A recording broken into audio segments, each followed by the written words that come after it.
अस्सलाम वालेकुम। आज हम biosynthesis of fatty acid in plant का थर्ड पार्ट पढ़ेंगे, जिसमें एक सिंपल छोटा सा पार्ट रह गया है। Outside transfer of fatty acid, जो कि क्लोरोप्लास्ट या प्लास्टिड में से बाहर आने का अमल है।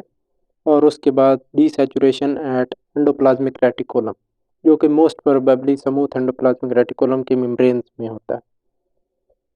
तो जो इसाइल एसीपी बना था, हमने डिनोवो सिंथेसिस में पढ़ा था। सिंपल इसाइल एसीपी बना है, जो कि हम ये कह सकते हैं कि fatty acid acyl ACP. Fatty acid का इसाइल ग्रुप है और साथ एसीपी अटैच है, जिसे हम डिटैच करके फैटी एसिड कहीं पे भी यूज़ कर सकते हैं। तो ये जो है दो जगह पे काम आ सकता है।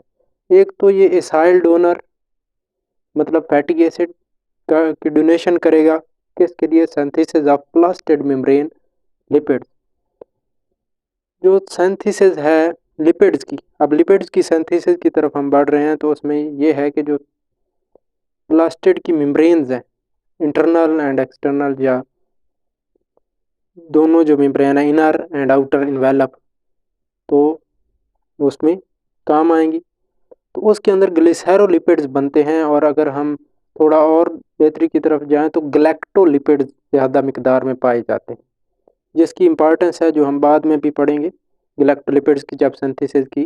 तो यहाँ पे क्या है कि इनर और आउटर मेम्ब्रेन में डिवीजन ऑफ लेबर होता है इन दोनों मेम्ब्रेन में। एक में कुछ ग्लिसरोलिपिड्स बनते हैं, दूसरे में कुछ ग्लिसरोलिपिड बनते हैं, लेकिन वो हमारा कोई खास टॉपिक नहीं है। सिंपल हमारा मतलब ये था कि लिपिड की जो सिंथेसिस है प्लास्टिड के अंदर, या तो ये इसाइल जो हमारा इसाइल एसीपी बना था वो यूज़ करके फैटी एसिड दे देगा लिपिड की सिंथेसिस में, या फिर क्या है कि इसको आउटसाइड ऑफ प्लास्टिड ट्रांसफ़र किया जाएगा, कहाँ से? मेम्ब्रेन से बाहर भेज दिया जाएगा।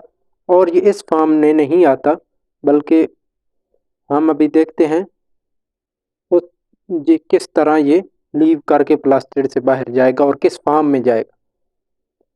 कोई ख़ास मेथड अभी नहीं देखा गया कि किस तरह ये नॉन कोई स्पेसिफिक डिफ्यूजन होती है इसकी या ना स्पेसिफिक डिफ्यूजन, ये कोई क्लियर बात नहीं हुई। लेकिन जो देखा गया है कि जो बाहर भेजे जाते हैं फैटी एसिड, उनमें ज़्यादा तादाद किसकी है? 16 कार्बन, 16:0, मतलब 16 कार्बन है और 0 डबल बॉन्ड है, जो कि हम कह सकते हैं पाल्मिटिक एसिड है, या पाल्मिटाइल एसीपी। वो भेजा जाएगा, किस फॉर्म में भेजा जाएगा वो अब देखेंगे बाद में हम। दूसरी जो ज़्यादा से ज़्यादा चीज़ है वो है 18 कार्बन रेशो 1, मतलब 1 डबल बॉन्ड है, जिसे हम कह सकते हैं ओलिक एसिड। और स्मॉल अमाउंट, थोड़ी अमाउंट में, ज़्यादा नहीं भेजा जाता बाहर, जो कि क्या है 18:0, मतलब ऐसा फैटी एसिड या ऐसा एसाइल ग्रुप जिसमें 18 कार्बन है और 0 डबल बॉन्ड है, जिसे हम पाल्मिटिक एसिड कह रहा हूँ, स्टीरिक एसिड कह सकते हैं। तो ये स्टीरिक एसिड कम है और बाकी दो रेजिड्यूज जो ज़्यादा हैं, अभी ये किस फॉर्म में बाहर जाएंगे? तो ये हम देख रहे हैं यहाँ पे फैटी एसिड की सिंथेसिस हुई है स्ट्रोमा के अंदर। 16 कार्बन पाल्मिटिक एसिड बना है, और साथ एसीपी भी तो अटैच होता है पहले डिनोवो सिंथेसिस के बाद। और इसाइल एसीपी दूसरा जो 18 कार्बन वाला दिखाया गया, मतलब स्टीरिक एसिड है। और उसके बाद 18 कार्बन रेशो 1 डबल बॉन्ड, तो जिसमें एक डबल बॉन्ड होता है वो ओलिक एसिड है, ओलियल एसीपी। तो ये एसीपी हर में से डिटैच करवाया जाएगा किस एंजाइम के अंडर? थायोएस्टरेजेस। थायोएस्टरेजेस ये क्या करेंगे? एसीपी को डिटैच करेंगे और फैटी एसिड को अपनी असल फॉर्म में लाएंगे स्ट्रोमा में। लेकिन जब फैटी एसिड ने बाहर जाना है, तो उसके लिए एक साथ एंजाइम पड़ा होता है, इसाइल को एंजाइम ए सेंथिटेज। ये क्या करता है? क्योंकि फैटी एसिड ने बाहर जाना है, तो इसे रेजिड्यू की फॉर्म में नहीं बल्कि किस फॉर्म में भेजा जाएगा? इसाइल को एंजाइम में। एसीपी तो डिटैच करवा लिया गया, लेकिन बाहर जाने के लिए इसे को एंजाइम ए के साथ अटैच्ड फॉर्म में जाना है, जो कि किस एंजाइम के अंडर चेंजिंग होगी? इसाइल को एंजाइम ए सेंथिटेज की मौजूदगी में। यहाँ पे को एंजाइम ए ऐड अप हो रहा है और एटीपी यूज़ हो रही है, लेकिन यहाँ पे हम देखें तो एएमपी प्लस पायरोफॉस्फेट रिलीज हो रहा है। और यहाँ पे हम कह सकते हैं कि ये जो एनर्जी यूज़ हुई है यहाँ पे वो ऑलमोस्ट 2 एटीपीज़ की ब्रेकडाउन के बराबर है। मतलब 2 एटीपीज़ के यूसेज तक एनर्जी इस्तेमाल होती है एक एसाइल कोएंजाइम ए बनाने में। तो ये ट्रांसफ़र इस फॉर्म में होगा और बाहर जाके लिपिड्स की सिंथेसिस मुख्तलिफ में अमल दरामद किया जाएगा, इसको यूज़ किया जाएगा और उसके बाद एंडोप्लाज्मिक रेटिकुलम में इनकी डिसैचुरेशन भी हो सकती है, इनकी इलांगेशन भी हो सकती है। तो डिसैचुरेशन इलांगेशन का तो तकरीबन जो मेथड है वो ऑलमोस्ट डिनोवो सिंथेसिस में जैसा हमने वो रेगुलेशन एक पढ़ी है मुख्तलिफ एंजाइम की वो हो सकता है, लेकिन डिसैचुरेशन का जो मेथड है वो तकरीबन थोड़ा सा डिफरेंट है। तो ये हम देखते हैं कि डिसैचुरेशन जो है एंडोप्लाज्मिक रेटिकुलम के ऊपर कैसे होती है। इसमें भी उसी तरह NADPH की ये क्या कहते हैं ऑक्सीडेशन हो रही है, NADP में चेंज हो रहा है, लेकिन इसमें जो इलेक्ट्रॉन ट्रांसपोर्ट चेन चलनी है या जो कम्प्लेक्स है वो थोड़ा सा डिफरेंट है। और यहाँ पे क्या है, वहाँ पे तो सिंपल इथाइल ACP जैसे हमने सेटेरिक एसिड का तो सेटेरॉयल ACP लिया था, लेकिन यहाँ पे क्या लिखा हुआ है इथाइल लिपिड्स। लिपिड की फॉर्म पहले बनती है और फिर डिसैचुरेशन होती है। पहले लिपिड्स फर्ज कर लें ग्लिसरोलिपिड जिसकी सिंथेसिस या उसकी फॉर्मेशन हम अगले लेक्चर में ही कवर करने की कोशिश करेंगे। तो उसमें क्या है कि लिपिड्स पहले बन रहे हैं और फिर उनकी डिसैचुरेशन उनके फैटी एसिड की मुख्तलिफ जगहों से हो रही है। तो यहाँ पे एक फैमिली इन एंजाइम या इन कम्प्लेक्सेस में जो एंजाइम मौजूद होते हैं उनकी दिखाई गई है इथाइल लिपिड डिसैचुरेशन। इनके मुख्तलिफ मेथड्स हो सकते हैं, मुख्तलिफ तरीक़ों से ये डिसैचुरेशन काज कर सकते हैं, लेकिन जो हमने यहाँ पे डिस्कस किया है वो उसी तरह मोनो ऑक्सीजनेशन है। और किस तरह हुई है, पहले NADPH ऑक्सीडाइज हुआ है NADP में, साथ यहाँ पे दो एक्स्ट्रा एंजाइम या एक्स्ट्रा प्रोटीन दिखाई गई हैं। एक है NADPH cytochrome B5 reductase, cytochrome B5 reductase, और दूसरी क्या है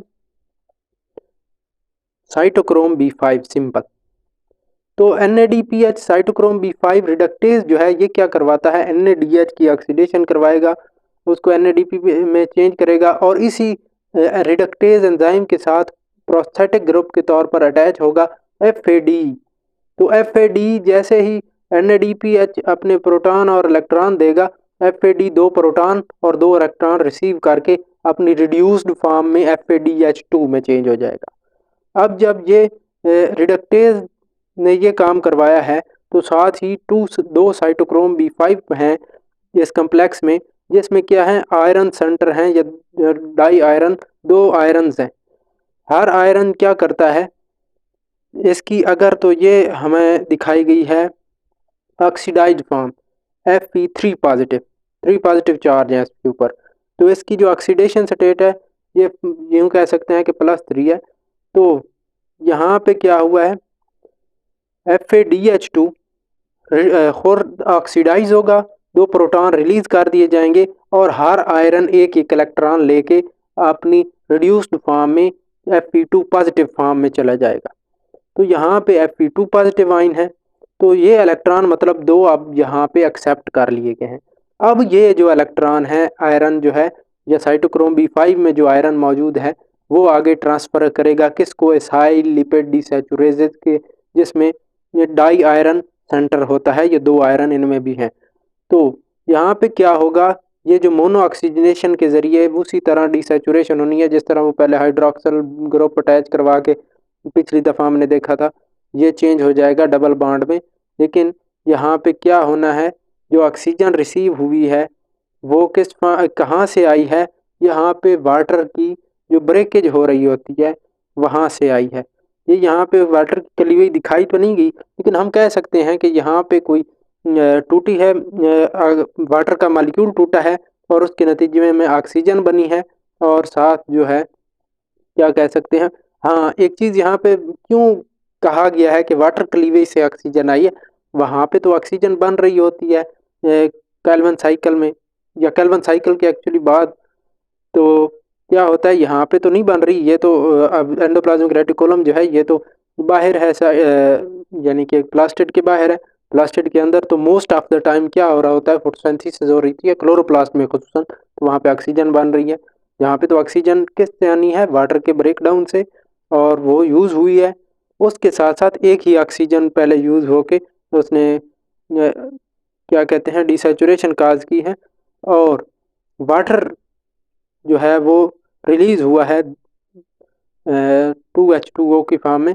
तो यहाँ पे जो है प्रोटॉन कहाँ से आए हैं, प्रोटॉन या तो वो जो वाटर की ब्रेकेज हो रही है वहाँ से आ सकते हैं, या फिर ये जो यहाँ पे NADPH की ऑक्सीडेशन या फिर FADH2 की ऑक्सीडेशन जो हुई है, ये जो रिलीज़ हुए हैं 2 प्रोटॉन, ये यूज़ हो सकते हैं। तो इस तरह ये मुख्तलिफ फास्फोलिपिड्स और यूँ समझो कि ग्लिसैरोलिपिड या जिस तरह के लिपिड्स बनते हैं उनके ऊपर जो फैटी एसिड हैं उनकी डिसैचुरेशन की जाती है। तो यहाँ तक आज का हमारा टॉपिक था। इसके बाद हम ग्लिसैरोलिपिड्स की ये टाइप्स, मुख्तलिफ टाइप्स की किस तरह सिंथेसिस होती है या उनकी किस तरह असेंबलेज होती है वो पढ़ेंगे। इस लेक्चर के रिलेटेड तमाम मटेरियल आप वीडियो के डिस्क्रिप्शन से हासिल कर सकते हैं। अल्लाह।